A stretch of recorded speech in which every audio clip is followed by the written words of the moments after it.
Hi hello everyone, welcome back to Raji home style. నేను మీ రాజేశ్వరి అండి. ఈరోజు రాజీ హోమ్ స్టైల్లో నోటికి రుచిగా, కమ్మగా, అద్భుతంగా, కరకరలాడుతూ ఉండేలాగా క్రిస్పీ పెసర వడలని ఏ విధంగా చేసుకోవాలో ఈరోజు ఈ వీడియోలో చూసేద్దామండి. చాలా బాగుంటాయి, ఒకసారి ఇలా ట్రై చేయండి. ముందుగా పెసర వడల కోసము పెసులను ఒక 4-5 గంటల పాటు నానబెట్టేసుకోవాలి. ఇవి చక్కగా నానిన తర్వాత ఇందులోని వాటర్నంతా పక్కకు వంపేసుకోండి. ఇలా వాటర్ అంతా ఇమిడిపోయిన తర్వాత ఈ పెసులని ఒక మిక్సీ జార్లో వేసేసుకోవాలి. పెద్ద మిక్సీ జార్లోనే వేసేసుకోండి, చిన్న సైజు దాంట్లో కాకుండా పెద్ద దాంట్లో వేసుకోండి. మనం తక్కువ మోతాదులో చేస్తున్నాం కాబట్టి మిక్సీ జార్లో వేసుకోవచ్చు.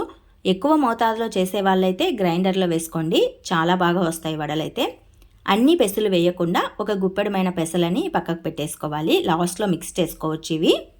ఇందులో కాస్తంత కొత్తిమీర, అలాగే ఒక 10 వరకు వెల్లుల్లి రెబ్బల్ని, 4 వరకు పచ్చిమిర్చిని, ఒక 5-6 అల్లం ముక్కల్ని కూడా వేసేసుకొని మన రుచికి సరిపడ విధంగా సాల్ట్ని కూడా వేసేసుకోవాలి. ఇప్పుడు దీన్ని మిక్సీ పట్టేసుకోవాలండి. మరి మెత్తగా కాకుండా కాస్త పలుకుగా ఉండేలాగానే మిక్సీ పట్టుకోవాలన్నమాట. ఇలా మిక్సీ పట్టుకున్న దీన్ని ఒక బౌల్లోకి తీసేసుకోవాలి. ఇప్పుడు ఇందులో మనం పక్కకు పెట్టి ఉంచుకున్న పెసలను వేసేసుకోవాలి. ఒక గుప్పెడమైన పక్కకు పెట్టేసి ఉంచుకున్నాం కదా, ఆ పెసలు యాడ్ చేసుకోవాలి.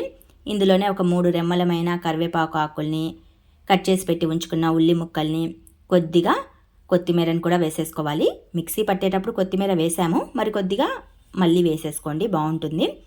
1 టేబుల్ స్పూన్ పైన జీలకర్రను కూడా వేసేసుకొని చక్కగా మిక్స్ చేసేసుకోవాలి. ఇలా బాగా కలిపేసిన తర్వాత చేత్తోనే వడల్లాగా ఒత్తేసుకొని ఆయిల్లో వేసుకోవచ్చండి.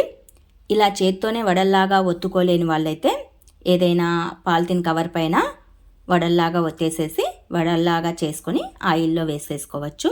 బాగా ప్రాక్టీస్ ఉంటే చేత్తో ఒత్తేసుకోండి. ప్రాక్టీస్ లేకుండా కొత్తగా వంట చేసే వాళ్ళైతే పాలిథిన్ కవర్ పైన కానీ తమలపాకు పైన కానీ వడల్లాగా ఒత్తుకొని ఆయిల్లో వేసేసుకోవచ్చు. ఆయిల్ చక్కగా హీట్ అయిన తర్వాత ఆయిల్లో వేసుకోవాలండి. ఆయిల్ చక్కగా హీట్ అయిన తర్వాత స్టవ్ని పూర్తిగా మీడియం ఫ్లేమ్లోకి టర్న్ చేసేసుకొని వడలను వేసుకోండి. అప్పుడే వడలు అనేవి క్రిస్పీగా డీప్ ఫ్రై అవుతాయి. ఒకవైపు కాలిన తర్వాత రెండో వైపు కూడా టర్న్ ఓవర్ చేసుకోవాలి. రెండో వైపు కూడా చక్కగా డీప్ ఫ్రై అయిన తర్వాత ఒక ప్లేట్లోకి తీసేసుకోవాలండి. ఆయిల్కి సరిపడన్ని మాత్రమే వడలుగా వేసుకోండి. ఎక్కువగా వేసుకున్నామంటే షేప్ అవుట్ అవుతాయి, ఖర్చుకున్నట్లు వస్తాయి.